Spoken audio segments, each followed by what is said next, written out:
Kind of, yeah. I mean, a character, and I guess he can't really control what they do with his characters. Yeah. When the preacher don't like you, something's going on. You know, there's something going on with them. So he's such a sneak. He's such a backstabber. Ooh.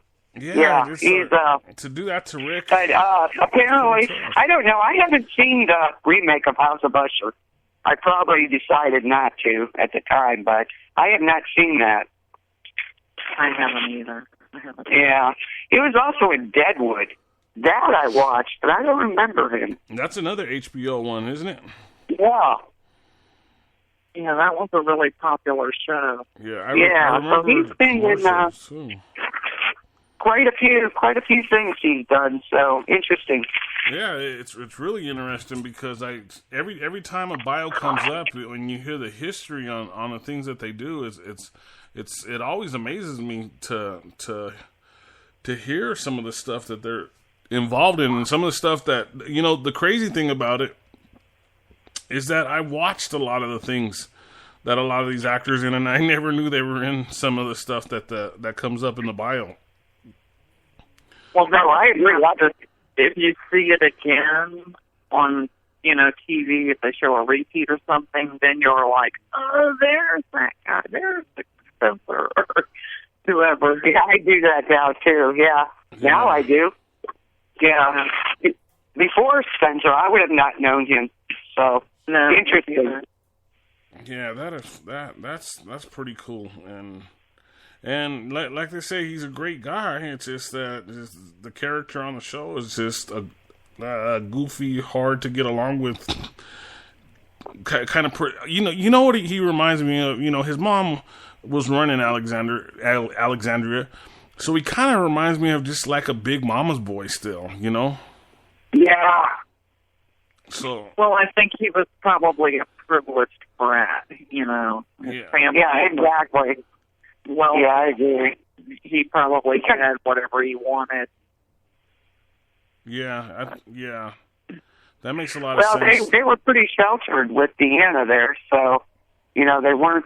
Yeah. They definitely weren't prepared until Rick and them came to fight any, walkers. So they were pretty sheltered. They didn't even really know what was going on outside of Alexandria until Rick and them showed up. Very true. They were like clueless, to a lot of the stuff that was going on. So it's pretty deep. Before we get into the recap of the show, I gotta give a quick rest in peace to. This just came up. I was talking to Denise on the phone. One of my friends passed away this week. Rashaan Salam. From CU Boulder. He was a 2,000-yard rusher, and he played for the Chicago Bears.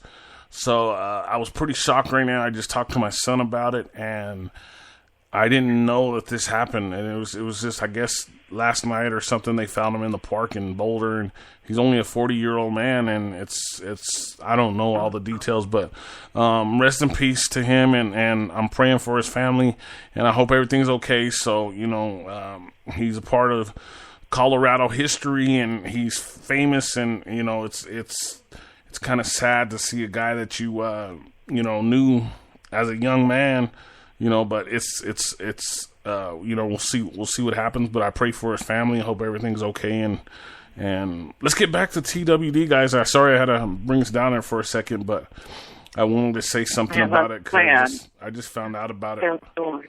Wow. While I was talking to Denise, it just popped up on the TV, and I was just like totally shocked. And I had to ask my son if it was true, and he said yes. So, wow. So thank you guys for staying in there with me on that one, because I've known him for over 20 years, and it's pretty crazy. That's so sad.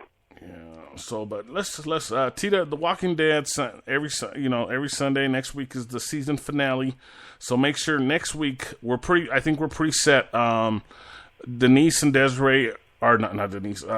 Julie and Desiree are gonna do the first finale, and then Denise and I are gonna do a second finale, because it's probably a 2-hour episode next week, correct? Or do you guys do either one of you know? I don't know because they just had the 2 hour and a half episodes. Yeah.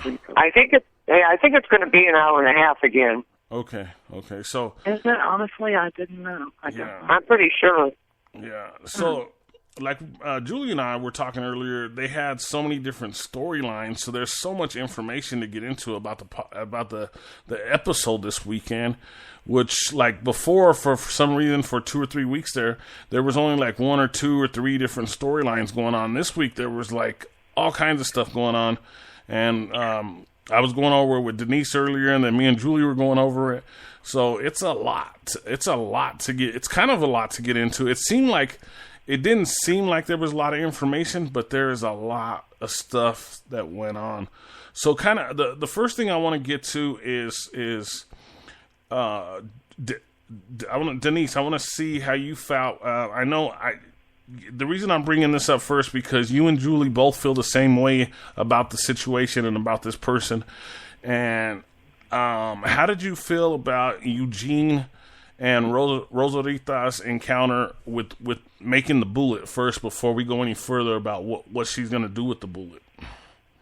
Oh, she was pretty adamant. I was like, wow, just one though. That's all she wanted. Yeah, bad things are going to happen. Yeah. I don't think that she's letting, emotions getting carried away there. So, yeah, bad things. I agree. And my question, I was telling Ike earlier, was why would you ask for one bullet? Ask for at least 2, and preferably more. But yeah, I said, why one when he could probably make several. But yeah, not a good thing, I don't think. Yeah, but you got to remember, she is a trained soldier, and like I had mentioned to Julie was that if she gets close enough, that one bullet could do it. So. Well, sure it could, but I don't think you can be that cocky and think that you're definitely going to make the shot with one bullet. But I kind of think the writing's on the wall for her. Yeah, I agree. You guys agree. You both feel that way on her? I do, but do you think it's too obvious? I don't think it's going to be her because she's not close enough to the situation yet.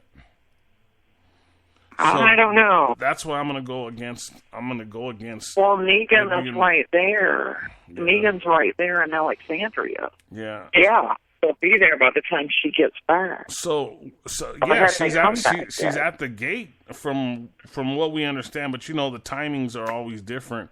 So she's at the gate while Negan's over there holding the baby, which we'll get into later, because that's one of the craziest, weird, oddballish things in the world. And I know I saw a lot of complaints in a lot of the groups about that, and I kind of feel the same way, but it was weird watching Negan hold the baby like that. But we'll get more into that a little bit later. I was giving Denise some of the analytics for the sports, and I told her about the people who the listeners are like men 35 to 50, that listen to the sports show. And Julie always makes fun of me, Denise, because she says the people who listen to the TWD podcast are women 34 to 40 or something. Julie's always making fun of me about that. I don't even know if Julie. Do you remember, Julie? Yes. Yeah.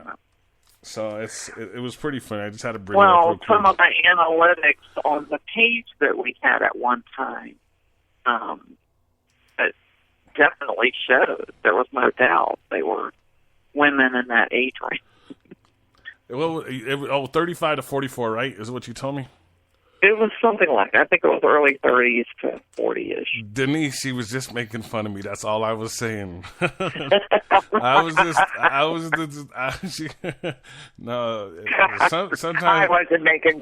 No, I wasn't. All right. So we're looking back at this episode, and we don't want to. I kind of jumped a little bit ahead with the Julie and Eugene situation. But like we said, there were so many storylines. You really couldn't start. We talked about I call him Lucas, but his name is, you know him and Father Gabriel.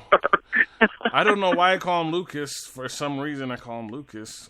But I was talking about Spencer, and Ike was like talking about Lucas. I'm like, well, who are you talking I have no clue why I think his name is Lucas. I don't know why. I do that sometimes. I have no clue what the deal is with that. But I'm learning it's Spencer. But I did that with Morgan and Carol a lot too, you know.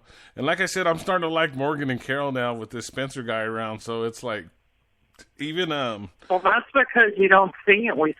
You've only seen them once. I know. We came back. Even the other guy, the first guy that got burned on his face, I'm starting to like him more now. You know, I think he may be a real quick shout out there is he may have been the one that gave Daryl the note, but we'll move on from there. Dwight may have been. Dwight. He may have been the one. I don't know. He may have been either Dwight or his wife. Yeah. Yeah, Sherry. Yeah. Or could it? It probably couldn't be Jesus because he wouldn't be able to get a key. Yeah. Most likely, but I'm thinking either Dwight or Sherry, his wife. Okay, so really, in all honesty, guys, how do either one of you guys feel about Michonne taking off on Rick? Didn't it seem like they had a closer bond to where she could reach out to him and say, "Hey, I'm just gonna go and do this. Are you going with me?" Do you think that she would just take off on him like that and go try to find Negan? I was confused. I was confused on that, to be honest with you. Well, Michonne's her own person. I mean, she's independent. And what do you think, Denise? She is her own person. They had different things they needed to do. It's kind of strained between the two of them. I don't think she agrees with what they were going to do, but I think they'll be all right. I think they're just kind of disagreeing on, certain things. Well, I think she feels that he's not being strong enough or something, or proactive enough, maybe. Yeah, but again, nobody else knows about that Morse code business either. So she, she doesn't know. So it's in her house though, so she must have trained. It's right in front, like in their living room. The Morse code chart. Yeah, maybe. I don't think she knows. I really don't. Okay. I really don't. They haven't actually discussed it. That's Rich true. hasn't actually mentioned it that we know of, right? Right. I think right now Rick's keeping that to himself for now. Yeah, probably. Because if he told her, where do you think she'd go? She'd go right there. Right. So I really don't think they caught that or they don't know about it, but they're kind of a little strained there right now, it look like.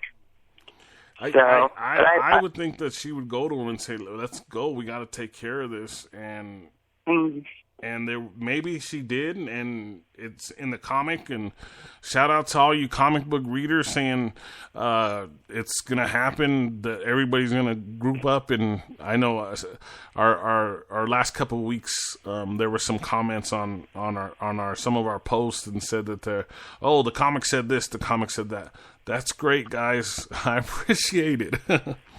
But in all reality, I really did think, they're basically a married couple now, and I would think she would tell him something. And that's the only reason I'm a little confused about that situation. Well, if she told him, he would stop her. So, he has to love her. Well, so does anybody else think that they're maybe a little bit reckless? Right, we have Jesus and Carl going to try to do something at the Savior's compound. Yeah. Then we have Rosita, who's making plans pretty much by herself. Yeah. And Michonne on her own, that seems a little bit reckless to me that they would, think that one person could go and handle the situation.